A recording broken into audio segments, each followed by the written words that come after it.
Abaya. তো আবায়ার সাথে সবাই এখন স্টাইল করতেছে। তো আমি চিন্তা করলাম যে একটু ডিফারেন্ট কি করা যায়। তো এই অ্যারাবিক লুকটা নেওয়া যায়। অভিনেতা অবশ্যই সবার নিঃসন্দেহে সবার পছন্দের সাকিব খান, ইসু ভাইয়া দুজনই পছন্দের। অবশ্যই তাদের অভিনয় অনেক ভালো, তাদের অভিজ্ঞতা সব মিলিয়ে যে হ্যাঁ দেখা হয়েছে। ভালো লেগেছে। Prince, pressure cooker, Banalata express সবই দেখা হয়েছে। হিন্দি একটা মুভি অলরেডি আছে রণবীর কাপুরের, আমরা জানি রকস্টার। তো আমি ভাবছি যে তার কিছু ধরনটা দেখা যায় কিনা এবার বাংলাদেশে। খুবই আনকমন, খুবই চমৎকার। আমার মনে হয় যে শুধু এমন সিনেমাই না, বাংলাদেশে আরো বিভিন্ন ধরনের সিনেমায় আস্তে আস্তে বিভিন্ন চরিত্রের নতুন নতুন ভিন্নধর্মী অনেক কিছু দেখা যাবে আস্তে আস্তে। কেমন টাইপের স্টোরি?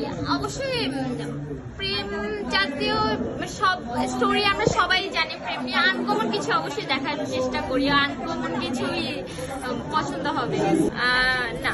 সর্বোচ্চ যেটা চেষ্টা করব সেই অভিনয়টা অবশ্যই সর্বোচ্চ হবে, যেটা আমার যোগ্যতা অনুযায়ী। কিন্তু অভিনয় জগতে যাবো কিনা আদৌ সেটার ঠিক নেই। অবশ্যই ফ্রেন্ডলি, যাকে হচ্ছে বিশ্বাস করতে পারবো এমন টাইপের।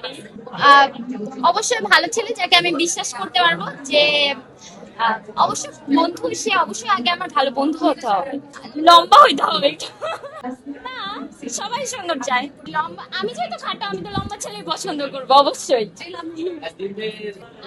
আমাকে চালানোর মতো তার ক্ষমতা থাকলেই হবে। আর দেখেন ভাইয়া, সে কত টাকা আয় করতেছে বা তার পারিশ্রমিক, এটার যে আমি নির্দিষ্ট একটা অ্যামাউন্ট আপনাকে আমি বলে দিব, এটা হয় না। কারণ কখনো আছে মনে করেন আল্লাহ কি করে এটা বলা যায় না।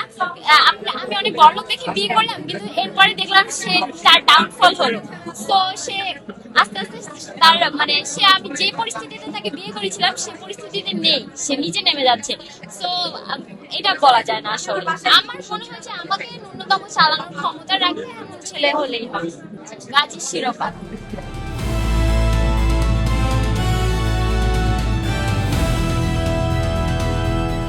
দিনাজপুর টিভি, মানুষের জীবনের কথা বলে।